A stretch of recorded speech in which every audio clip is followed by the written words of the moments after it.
Está acá.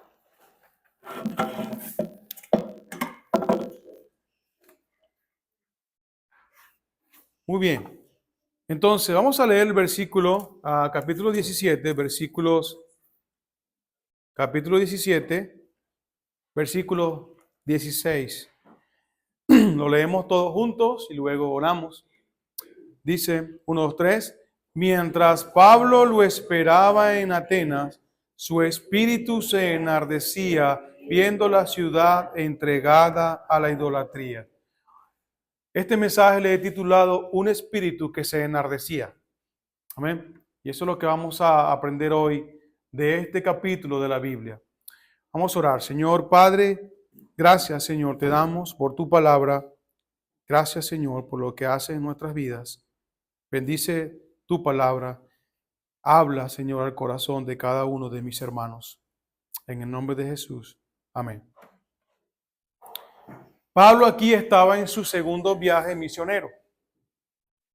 Si hay alguien aparte de Cristo, uno de los grandes misioneros y uno de los grandes hombres de Dios que amó misiones, se llama el apóstol Pablo. Usted puede leer en el libro de los Hechos la vida de él, su entrega, su testimonio, su conversión y su trabajo y su amor y pasión por la predicación del Evangelio y por la extensión del Evangelio. Y aquí Pablo estaba en su segundo viaje misionero. Estaban ya un grupo que Pablo tenía de hombres de Dios y de hermanas para que la iglesia y el evangelio se siguiera proclamando por todos los rincones. Ellos tenían un grupo de trabajo y ellos estaban en un punto de su vida en donde ya no les importaba su propia vida.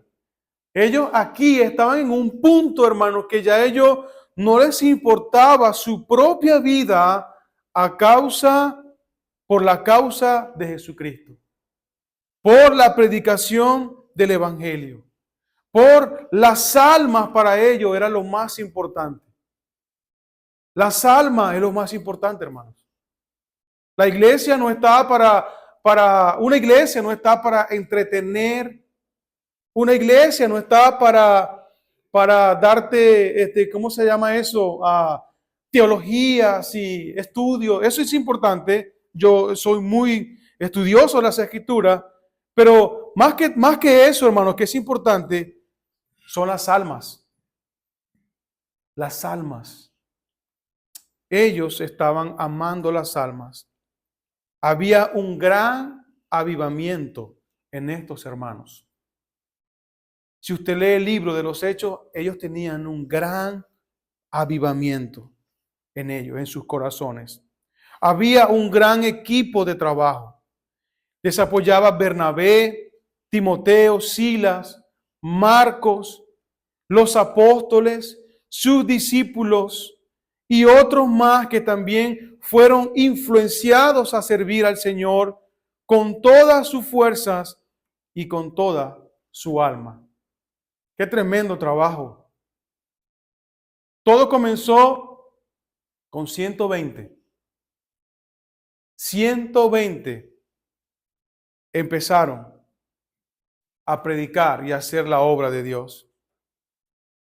Pero ellos llegaron a un punto en donde se multiplicaron tanto que ellos estaban trastornando al mundo con el Evangelio. Fíjense el versículo 6. Pero no hallándolos, trajeron a Jasón y algunos hermanos ante las autoridades de la ciudad, gritando: esto que trastornan al mundo entero, también han venido acá. Qué tremendo. Lo trastornaban. No era una palabra que estaban enloqueciendo a la gente con. No, era que ellos estaban tan enfocados en la predicación del Evangelio que eso estaba transformando las ciudades, eso estaba transformando la vida de las personas, eso estaba transformando las familias, Eso estaba transformando a los judíos, a los griegos, a los gentiles. Eso estaba convirtiendo a la gente de su idolatría a Dios. Y era algo incomprensible, era algo que ellos no podían entender. ¿Cómo es posible que estos hombres con el mensaje que están trayendo están transformando la cultura, el mundo? Era incomprensible, hermano. Es lo mismo que sucede cuando el evangelio llega a la vida de una persona. Transforma esa vida, la cambia. Pero todo comenzó con 120 hombres. Y un solo hombre, Pedro, cuando usted lee el libro de los Hechos, en su primera predicación, y es lo que se refiere el Señor Jesucristo cuando le dice, te entrego las llaves, no es como lo dicen, ¿verdad?, algunos grupos religiosos. Lo que le estaba diciendo que en Pedro se iniciaba el ministerio de la predicación del Evangelio. Y cuando Pedro predica el Evangelio, se convierte en 3,000. Le dicen, Pedro, ¿qué haremos? Porque se compungieron de corazón con la predicación del Evangelio. Y él dice, arrepiéntanse. Y se extendieron mucho más. Pero ellos decían, estos que trastornan al mundo entero también han venido acá. Ahora es todo lo contrario, ¿no? Ahora el mundo trastorna a la iglesia. Ahora la iglesia persigue el mundo. Ahora la iglesia anda detrás del mundo. ¡Mundo, ven! Antes era todo lo contrario. Ahora es diferente. Ellos trastornaban. No necesitamos, y hago un paréntesis, no necesitamos traer formas del mundo a la iglesia para traer al mundo, hermanos. Necesitamos predicar la palabra de Dios y el evangelio, porque eso es lo que va a cambiar el corazón del hombre. Yo no necesito traer formas del mundo para traer al mundo a la iglesia. Hermano, yo estoy cansado del mundo, amén. El mundo me ha hecho mucho daño y yo necesito es predicar el evangelio. Ellos trastornaban al mundo con la predicación del evangelio. Todo empezó con 120 hombres. Ellos entendieron y obedecieron la misión. ¿Qué dice la gran comisión? ¿Alguien sabe? Por tanto, id, predicad el evangelio, haced discípulos en todas las naciones, bautizándoles en el nombre del Padre y del Hijo, y enseñándoles a que guarden todas las cosas que dijo fulano de tal, no, que yo os he enseñado. Todo se basa en la enseñanza bíblica. Todo se basa en el evangelio, hermanos. Ellos entendieron eso. Luego en Hechos capítulo 1, versículo 8, el Señor le dice, vosotros me seréis testigos en toda Judea, Jerusalén y hasta lo último de la tierra. Jesús le dice, ahora ustedes van a ser mis testigos. Y estos 120 entendieron, ¿verdad?, el mensaje y ellos salieron a predicar. A veces entendemos, decimos amén, pero no obedecemos. Amén. A veces entendemos, a veces sí, pastor, amén, estoy de acuerdo con eso, pero no obedecemos. Y Dios no está esperando eso, hermano. Dios está esperando que obedezcamos lo que Él nos está diciendo en su palabra. Estos hombres, hermanos, estaban dispuestos a entregar su propia vida con muchas limitaciones. No tenían internet, no tenían coche, no había transporte público, no había, ¿qué más le podemos añadir? Uber, no había persecución. Ellos podían ver, las mujeres podían ver a sus esposos siendo asesinados por ser cristianos. Ellos les fueron quemadas sus casas ellos eran arrastrados y puestos en la cárcel por ser cristianos. Yo no veo eso aquí en España. Sí lo puedo ver en algunas zonas del mundo. Irak, Pakistán, esos países de África. Eso sucede en Haití. Hace poco, este año, mataron a una familia misionera. 2 jóvenes en Haití. Pero yo no veo eso aquí en España, ni en ninguna otra parte. Ellos, con todas estas limitaciones, tenían un gran avivamiento por las almas. Porque lo más importante, hermanos, son las almas. No tenían. Pablo no fue rebelde a la visión celestial. Esta visión que vemos, hermanos, se encuentra en primer lugar en su conversión. En el capítulo 9, no lo voy a leer por razón del tiempo, pero usted quiere saber cómo se convirtió Pablo, vaya a Hechos capítulo 9 y encontrará cómo sucedió que Pablo se convirtió al Señor. En ese momento, Dios le entregó a él una visión. Y me gustaría, dice el versículo 15, el Señor le dijo, ve porque instrumento me es escogido para llevar mi nombre en presencia de los gentiles y de reyes y de los hijos de Israel. Él era un instrumento que Dios iba a usar. Dios, Jesucristo, le reveló la visión que tenía para él, pero él no fue rebelde a esa visión.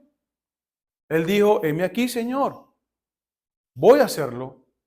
No importa el precio que me vaya a costar, pero yo voy a hacerlo. Vamos allí al capítulo 26 de Hechos. Aquí está defendiéndose.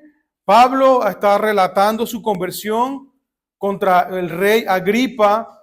Pero me encanta, hermano, todo lo que él puede decir acerca de su visión, de la visión de Dios hacia él y el objetivo que él tenía en la tierra para predicar la palabra de Dios.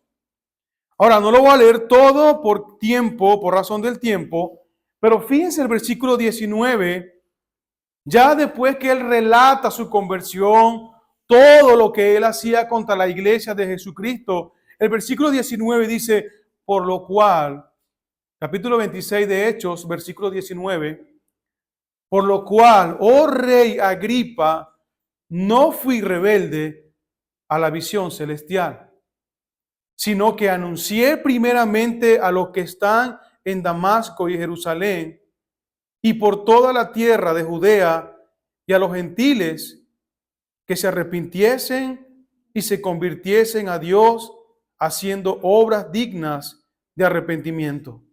Fíjense, hermano, él no fue rebelde a la visión celestial. Ahora, la pregunta es, ¿cuál es la visión de Dios para la iglesia? Misiones. Predicar el evangelio. Alcanzar a los perdidos. Nosotros glorificamos a Dios cuando nos involucramos en el evangelismo, en apoyar misiones, y cuando para la iglesia lo fundamental son las almas. ¿Por qué, hermano? Porque misiones es espiritual. Misiones tiene que ver con la eternidad. Misiones tiene que ver con dónde va a pasar la eternidad esa persona, ese amigo o esa amiga o esa persona que nos visita en la iglesia. Ahora, Pablo dice, yo no fui rebelde a la visión celestial.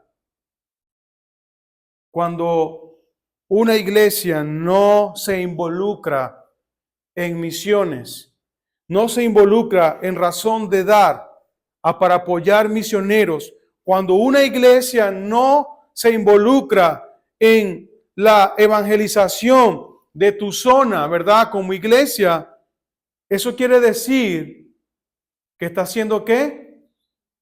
Rebelde a la visión celestial de Dios. Amén, hermanos. Está siendo rebelde a la visión de Dios para con la iglesia. Porque la visión que Pablo recibió fue esa. Predica el evangelio, anuncia el evangelio, planta iglesias, haz discípulos para que esos discípulos sigan plantando iglesias hasta donde estamos nosotros ahora. Si Pablo no hubiese sido rebelde a esta visión, no hubiese causado el gran impacto que este hombre causó en toda Asia Menor y parte de Europa. Regresemos otra vez al capítulo donde estábamos, capítulo 16.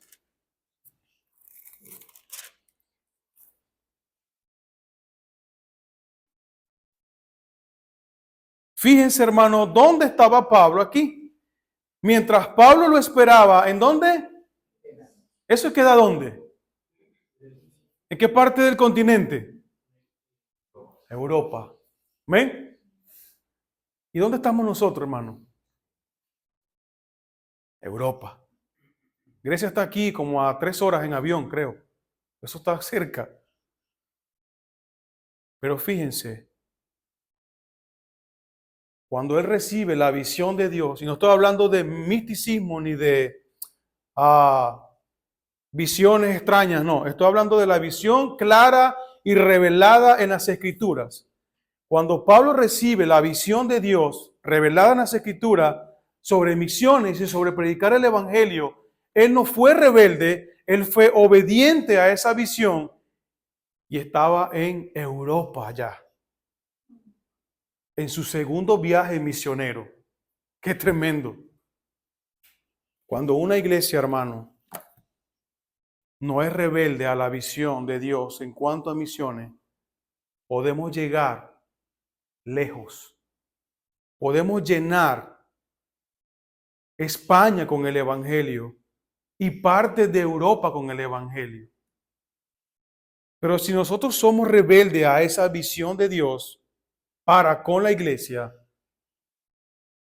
hermano, estamos en desobediencia. Él dice, por tanto, id. Por tanto, id. Ese es un imperativo, hermano, en la gramática. Por tanto, id. No tiene que ver en que si me conviene o no. Es que no sé, es que no tengo el don de predicar. No se trata de ningún don, se trata de obediencia. Se trata de no ser rebelde a la visión de Dios para con la iglesia. Por tanto, id y haced discípulos. La palabra id quiere decir que yo voy a predicar el evangelio y hablar a otros. Gracias a Dios nos llegaron 90 folletos, Pastor Larry. 900 folletos. Gracias. Esos 900 folletos son para 900 personas. Escúchenme bien, hermanos. Son para 900 personas que van a tener la oportunidad de poder leer un texto bíblico. Pero ¿quién lo va a entregar? Si voy yo nada más y el pastor Larry, ese es lo vamos a hacer, lo hacemos, 900 y hasta más. Lo hacemos. Pero ¿qué tal si toda la iglesia se involucra? Pastor, es que yo no sé hablar. ¿Puedes entregar un folleto? Y no estás siendo rebelde a la visión celestial de Dios para con la iglesia.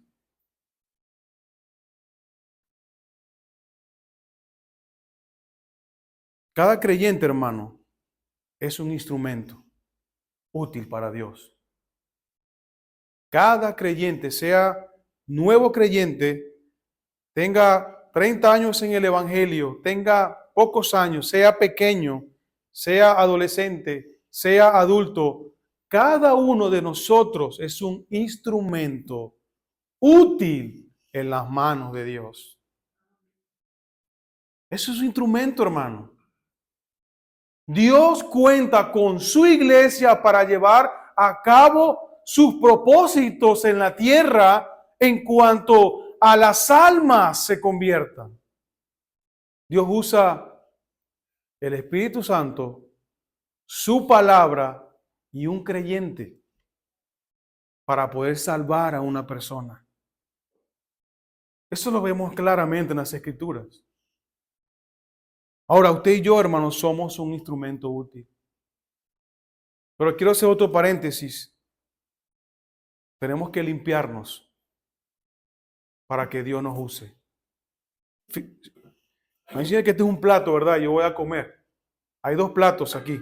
Uno aquí y este otro plato aquí. Este plato tiene comida. Lo limpiaron, pero tiene un poco de comida allí. Este está limpio en su totalidad. ¿Cuál usaría usted? Este, ¿verdad? Está limpio, este voy a usar. Así es Dios. Dios va a usar un instrumento limpio. ¿A qué me refiero, hermano? A que tenemos que ser fiel a Dios. Limpiarnos de toda la contaminación del mundo, pecaminosa, carácter, pecados que estamos haciendo que a Dios no le agrada. Si uno se limpia de esas cosas, será un instrumento útil en las manos de Dios. Y Dios te va a usar, hermanos. Dios te va a usar. Dios quiere eso. Dios quiere que cada uno de nosotros, y somos un instrumento, hermanos, solo necesitamos limpiarnos. Ya hemos sido perdonados, salvados por Cristo. En la obra fue completa, y no estoy diciendo que tenemos que limpiarnos para ser más salvos. Me estoy refiriendo a la santidad que necesitamos, ¿verdad? Para trabajar en su obra, porque Dios quiere usarnos. Y Él va a usar el instrumento limpio. ¿Por qué, hermanos? Porque la obra de Dios no es cualquier obra. No es cualquier obra. La obra de Dios, hermano, es una gran obra. Hermano, mire, quiero que te convenzas de esto, hermano. La obra de Dios no es cualquier obra. Es una gran obra. Y te lo voy a decir por qué.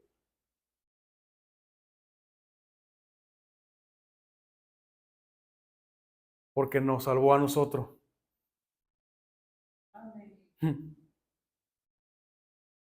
Wow, hermanos. Si no hubiese sido por esa gran obra, yo no estuviera aquí, hermano. Por eso la obra de Dios es una gran obra. Cuando veo mi vida pasada y veo mi vida ahora presente, yo digo, oh, qué gran obra. Y no es que sea perfecto, hermanos, ni que tenga aquí que llevarme ningún mérito. También en ti, hermano. Él ha hecho una gran obra. La gran obra de la salvación de las almas. Por eso, hermano, es que la obra de Dios es una gran obra. Y estos hermanos estaban viendo la gracia de Dios. Viendo cómo personas estaban siendo salvadas. Viendo personas cómo estaban siendo sanadas. ¿Cómo era posible que un borrachito, verdad, podía ser salvado, restaurado? El hechicero era salvado y restaurado porque era una gran obra lo que Dios estaba haciendo con ellos. Estos hermanos estaban viendo grandes resultados en medio de gran oposición y persecución. Pablo, en su primer viaje misionero, visitaron varias ciudades, establecieron ancianos y plantaron iglesias. Y cada uno de nosotros debemos entender y estar convencido de que la obra de Dios es grande. Es muy grande, hermanos. Ahora, mire, hermano, la obra de Dios no se mide por números, ni por cuán gran local tengamos, ni por cuán gran tecnología y innovación tengamos. La obra de Dios no se mide por eso. La obra de Dios se mide por la fidelidad y por lo que Dios está haciendo en las personas de esa iglesia. Es una gran obra. No por los resultados en números. Es importante los números. Me gusta que la iglesia esté llena, pero para mí lo más importante es lo que Dios está haciendo en el corazón de cada una de las personas.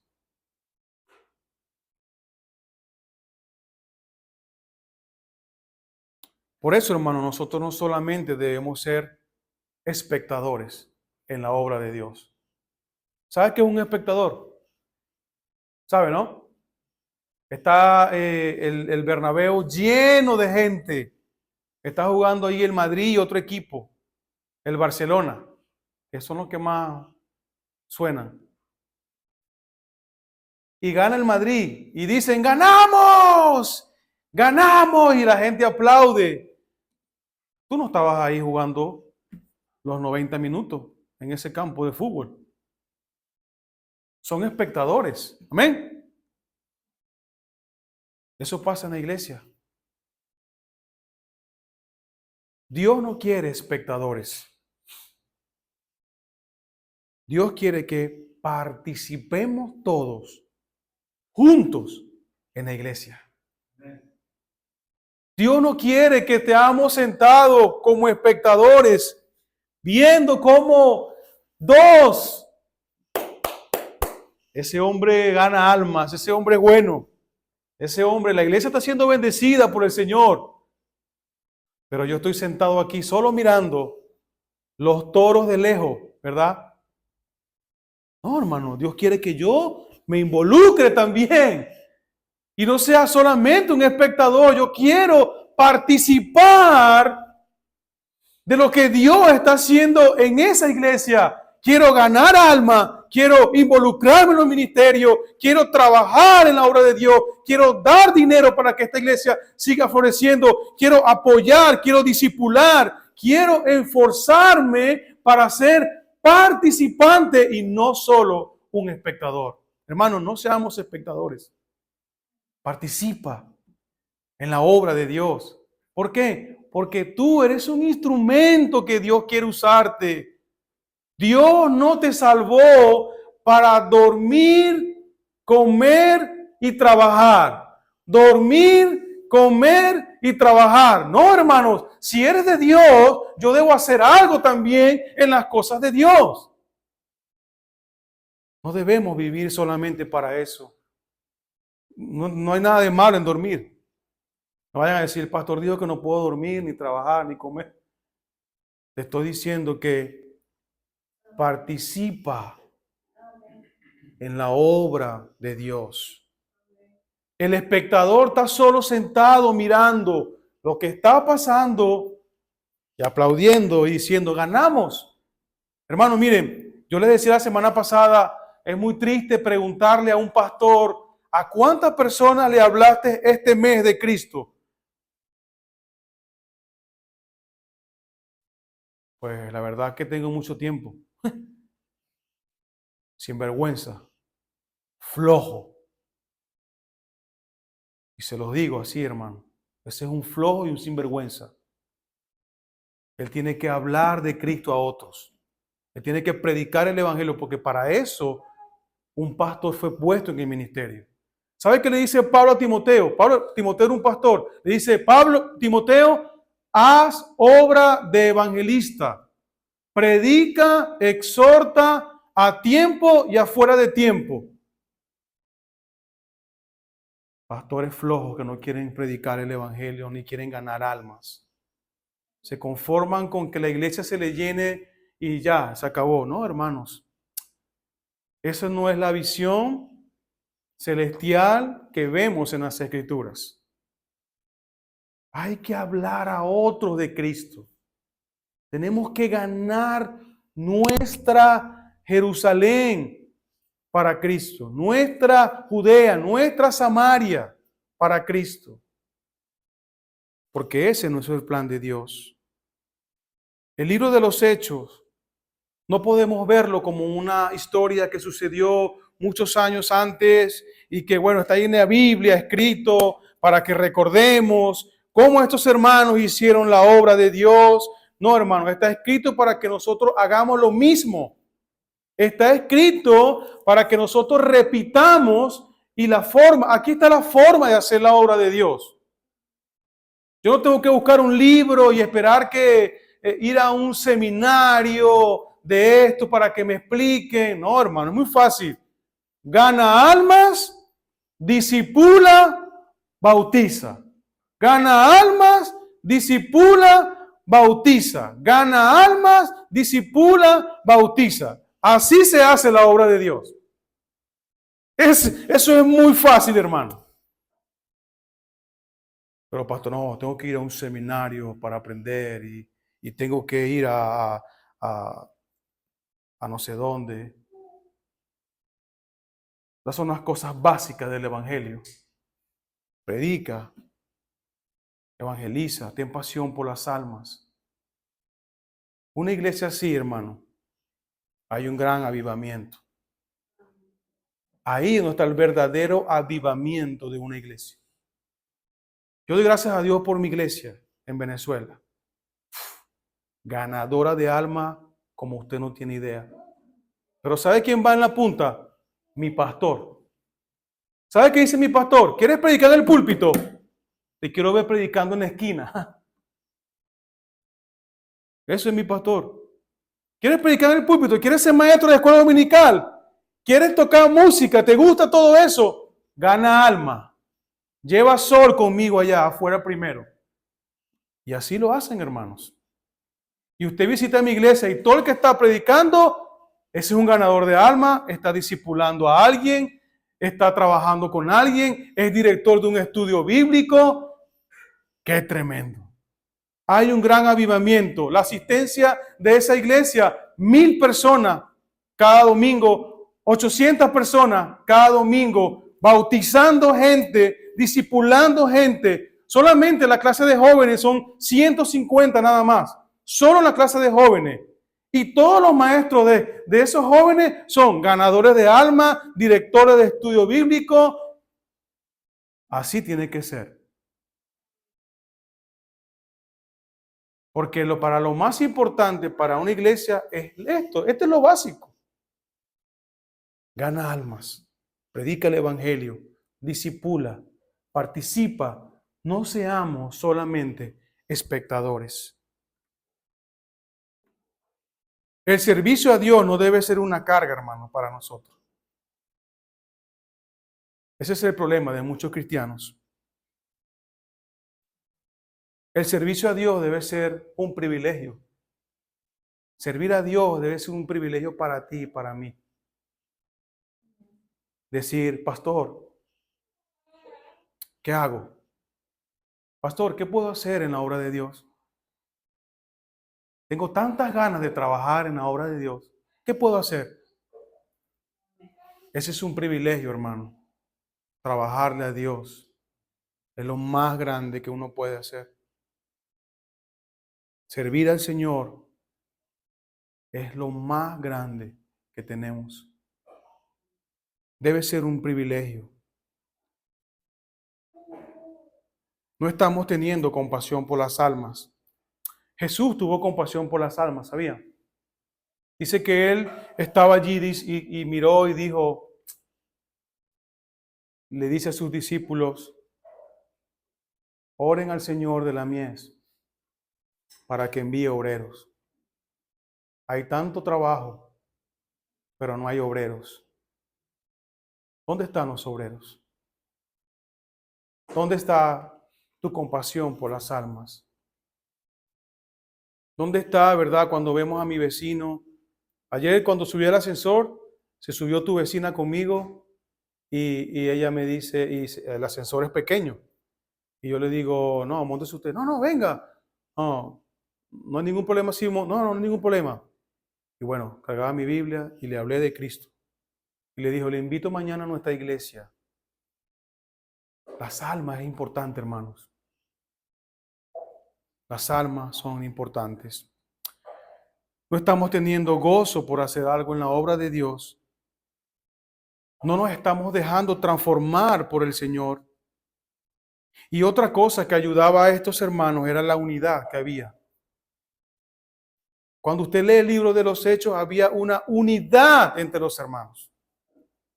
Esa unidad es importante, hermano, porque yo no puedo andar solo yo he visto que la iglesia unida, la unidad que es el vínculo perfecto del amor, esa unidad, hermano, cuando estamos juntos, unánimes, por la causa del evangelio y de las almas, podemos avanzar mucho. Hechos 2, no lo busquen, 44 y 45, dice, todos los que habían creído estaban juntos y tenían en común todas las cosas. Y vendían sus propiedades y sus bienes y los repartían a todos según la necesidad de cada uno, y perseverando unánimes cada día en el templo y partiendo el pan en las casas, comían juntos con alegría y sencillez de corazón. Había unidad.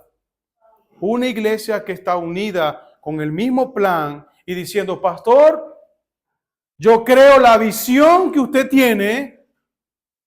Vamos a echarle ganas por esa visión que usted tiene, porque es bíblica y quiero unirme a su plan. Porque escuchen, hermano, cada pastor Dios le da una visión también como iglesia. Ahora, no una visión de estas raras que vemos por allí, una visión bíblica. Y en este caso mi visión es misiones, proclamar el evangelio, hacer discípulos. Entonces, cuando alguien está viendo como esta iglesia unidos, había alegría, había sencillez de corazón, porque ellos entendieron que valía la pena servir a Dios junto con mi iglesia. Hermanos, si nosotros nos unimos en el mismo sentir y con la misma visión, hermanos, mire, vamos a dar pasos lentos, pero pasos seguros. Y la iglesia avanza. Glorificamos a Dios grandemente. Vamos a ver personas llegando al Señor Jesucristo. El evangelio llega a Europa. Interesante. En Grecia.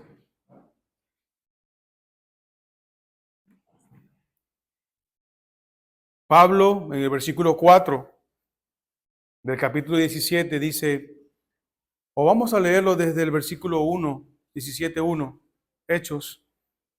Ya me queda un solo punto. Dice el versículo 17:1, pasando por Anfípolis y Apolonia, llegaron a Tesalónica, donde había una sinagoga de los judíos, y Pablo, como acostumbraba, fue a ellos, y por 3 días reposó y discutió con ellos, declarando, esto me encanta, hermano, y exponiendo por medio de ¿qué? De las Escrituras, que era necesario que el Cristo padeciese y resucitase de los muertos, y que Jesús, a quien yo os anuncio, decía él, es el Cristo. Y algunos de ellos creyeron, porque siempre hay fruto. Y se juntaron con Pablo y con Silas, y de los griegos piadosos, gran número, y mujeres nobles, no pocas. Pablo llega allí a predicar el evangelio. Y para resumir un poco toda la historia, Satanás vuelve a atacar. Los judíos que no habían creído se juntaron con hombres ociosos para matarle y para detener la predicación. Porque miren, siempre Satanás se va a oponer al avance de la obra. Siempre. Aquí Satanás se levanta para detener la predicación del evangelio. Ellos estaban teniendo buenos resultados en cuanto a la predicación. Ellos estaban viendo las almas salvadas, lo acabamos de leer, ¿verdad? Pero note, hermano, que de pronto se juntan hombres ociosos usados por el diablo para detener el avance del evangelio. Eso pasa. Eso pasa. Pero como eran un equipo que estaban unidos, no los detuvieron. Cuando la iglesia está unida y Satanás se levanta para detener el avance, la obra de Dios no se detiene. Sigue. Sigue. Y en el versículo 8 hay un hombre llamado Jasón, Él paga una fianza, ¿verdad? Y pueden liberar a Pablo. Ahí Pablo pues tiene que abandonar la ciudad y se va allí. Y cuando usted lee del versículo del 10 al 15, usted puede ver cómo ellos siguen predicando y hay más resultado en la obra de Dios. Y llega Pablo al versículo 16. Pablo esperaba, dice. Mientras Pablo esperaba en Atenas, su espíritu se enardecía, viendo la ciudad entregada a la idolatría. Imagínense a Pablo ahí, ¿verdad? Triste, esperando a sus amigos. Y quizás estaba en la ciudad. Atenas era voy a dar un poco sobre lo que era Atenas. Atenas era la capital. Era un lugar en donde había mucho movimiento. Y su espíritu se enardecía viendo la idolatría. Mi pregunta es, ¿cómo te sientes viendo la idolatría de este mundo? ¿Se enardece tu espíritu, hermano? ¿Qué sientes cuando ves a este mundo como está? ¿No te mueve tu corazón? ¿No te mueve tu corazón de decir, Señor, envíame a mí? Envíame para hablar a esa persona de Cristo. No te da, hermano, no te da dolor en tu corazón de ver a tu amigo borracho, drogadicto, entregado a los placeres de este mundo. ¿No se enardece tu espíritu como Pablo viendo la idolatría, viendo cómo su final de esta persona es el infierno? Y te quedas allí, hermano, de brazos cruzados. Hermano, háblele de Cristo, porque Él puede ser salvado. Porque recuérdate, hermano, que la obra de Dios es una gran obra. Pablo confiaba en que el mensaje del Evangelio era poder de Dios para salvación, hermano. Él se enardecía viendo la idolatría de Atenas. Atenas, hermano, era un centro cultural de Grecia. Atenas fue la sede de los filósofos más renombrados de la historia humana. De ahí viene Sócrates, Platón, Aristóteles. Imagínense, son gente de alto peso en la filosofía. Pero Pablo es conmovido. Vio en esta ciudad la idolatría. Y esto, hermano, representa a la humanidad perdida, condenada al infierno y con su gran necesidad de Cristo. No solo le quedó, él no solo se quedó con esa emoción diciendo, mira, qué triste, van al infierno, se enardece mi espíritu. Fueron elegidos para ser condenados. Y como fueron elegidos, no voy a hacer nada. Él no hizo eso. Pablo, con valentía y confianza en el Evangelio, se puso en pie y fue y le predicó el Evangelio. Fíjense, hermano, la filosofía que había. Había un hombre llamado Epicuro. Era el fundador de los epicúreos. Había otra secta que predominaba en esta ciudad, que eran los estoicos. La filosofía epicúrea enseñaba que el fin supremo del hombre consiste en evitar el dolor. Ellos eran materialistas, eso es lo que vemos ahora, ¿verdad? A lo mejor no se llaman así, epicúreos, pero vemos a la gente materialista. Ellos creían en la existencia de Dios y creían que Dios no se involucraba en los asuntos humanos. Esa era su filosofía. Ellos creían que al morir el alma y el cuerpo se desintegraban. Una secta total. Estaban los estoicos también. Ellos enseñaban el dominio total de uno mismo y que la meta de la vida humana era lograr llegar a un punto de indiferencia total al placer y al dolor. También estaba la idolatría. Se adoraban a todas las deidades posibles por el hombre. Hermanos, y eso es lo que vemos nosotros ahora. Quizás no llevan el nombre de estoicos ni de epicúreos, pero así está este mundo ahora. Pero Pablo predicó el único mensaje suficiente basado en las Escrituras, sin añadir ni quitar nada para que estas personas pudieran ser salvas. Hermano, el Evangelio es poderoso en sí mismo, amén. Yo no necesito añadir ni a quitar nada, solamente voy, predico el Evangelio y ya está. El viernes pude hablarle a una señora del Evangelio y me gozaba porque pude explicarle bíblicamente el Evangelio. No tomó ninguna decisión, pero cuando le pregunté, ¿has entendido el mensaje? Sí, lo entendí. Voy al infierno. Ok, tomo una decisión. Me siento tranquilo porque entendió el mensaje. Y oramos por ella para que sea salva, ¿amén?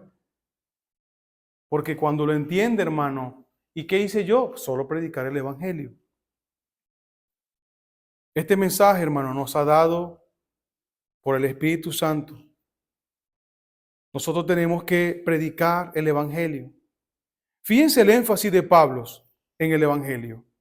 Versículos 2 y 4 del capítulo 17. Y Pablo acostumbraba, y como Pablo acostumbraba, fue a ellos, y por 3 días reposó y discutió con ellos. No era que estaba peleando, ustedes son unos idólatras. No discutió de esa forma. Discutió declarando y exponiendo por medio de las Escrituras el Evangelio.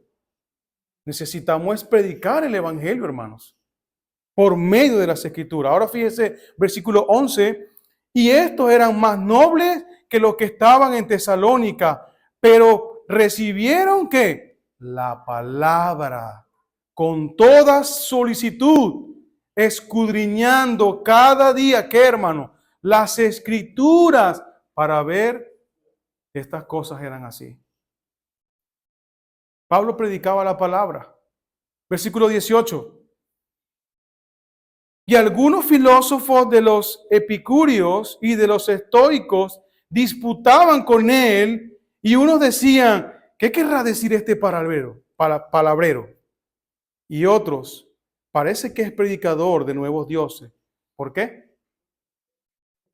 Porque le explicaba el evangelio de Jesús y la de resurrección. Ese es el énfasis del evangelio. Eso es lo que usted y yo tenemos que predicarle a las personas. El evangelio.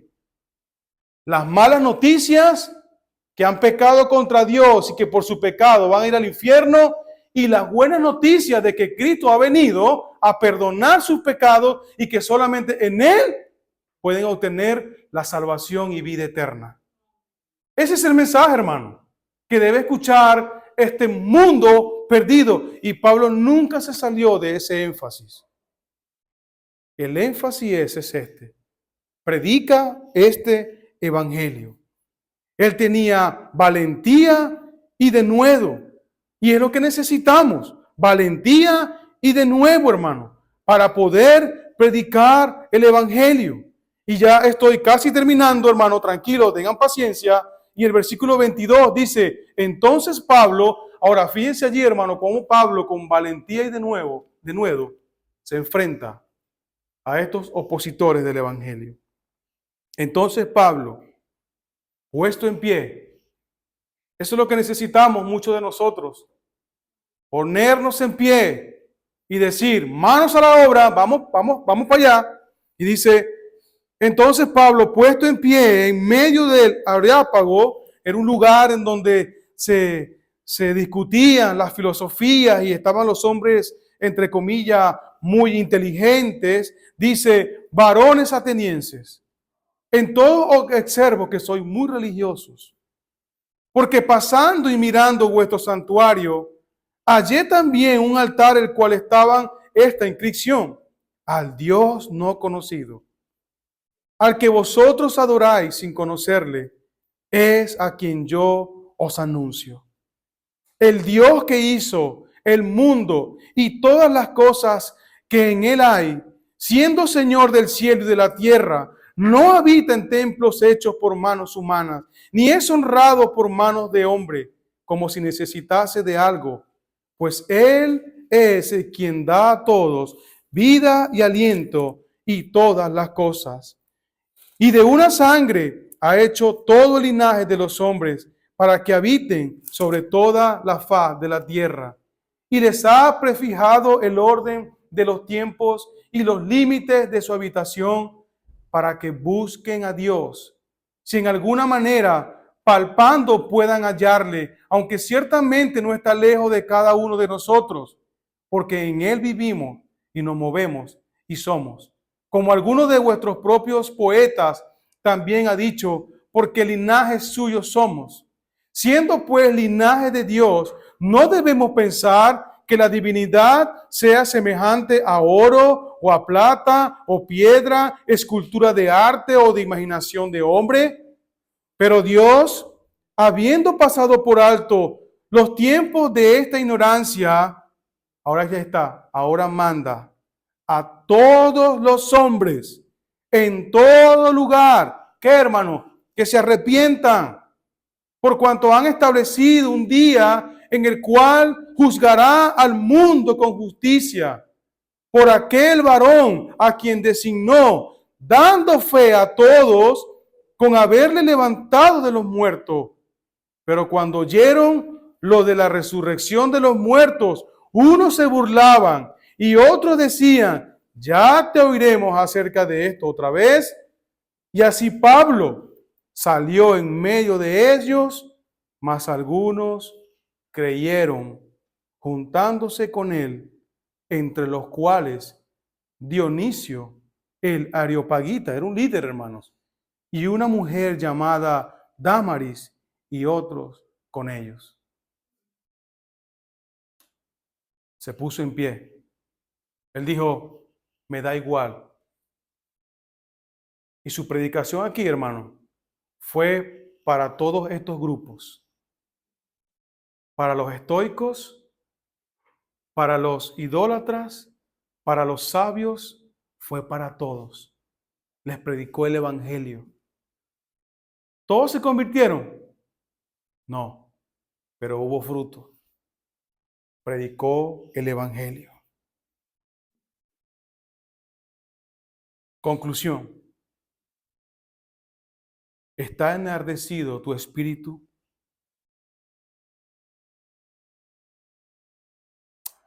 Hermanos, el plan de Dios para la iglesia es alcanzar a los perdidos, llevando el evangelio correcto, bien predicado a las almas.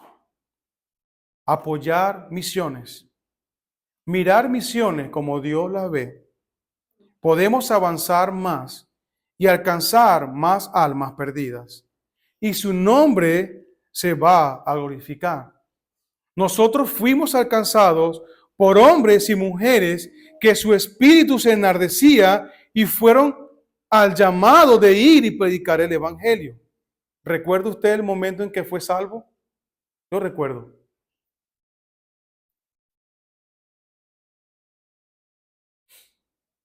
Eso fue un gran milagro para mí.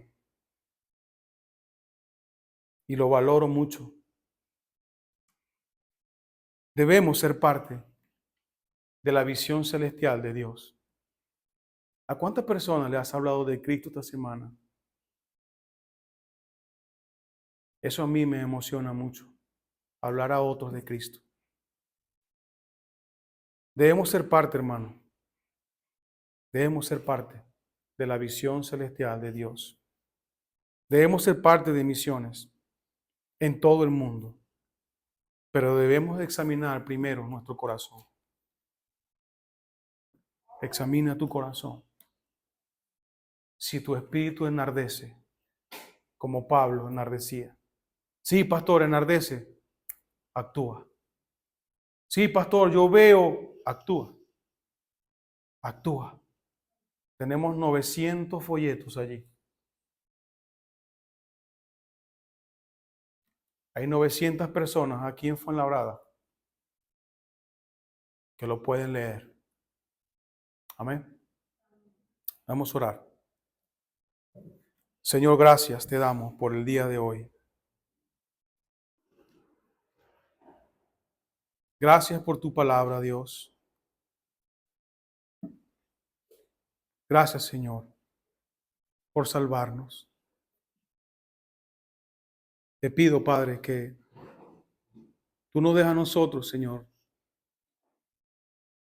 como Pablo tenía valentía y denuedo, tenía amor por las almas, pasión por las almas. Te ruego, Padre, que no seamos solamente espectadores. Yo quiero participar de tu obra. Yo quiero participar de la obra de Dios. Yo quiero involucrarme en la visión que tú le diste a la iglesia. Te ruego, Dios, que nos ayudes a tener compasión por las almas y a mirar la obra como una gran obra, empezando por la obra que tú has hecho en nosotros. ¿Cómo es posible, Señor, que un pecador como yo haya sido perdonado, haya sido salvado? Oh, Señor, gracias. Dame pasión por las almas. Dame pasión para involucrarme en las misiones. Ayúdame, ayúdanos a que esta iglesia pueda comprender tu visión celestial sobre la iglesia. Dios, ayúdanos a pensar en esto hoy, a mirar, Señor. La palabra dice que tú mandas a todos los hombres en todo lugar a que se arrepientan. Ese es el mensaje. Ese es tu deseo. Que personas se arrepientan de sus pecados. Pero ¿quién hablará a ellos si no hay quien les predique? ¿Cómo oirán si no hay quien les hable? ¿Cómo entenderán si no hubieren enviados? Ayúdanos a tener una conciencia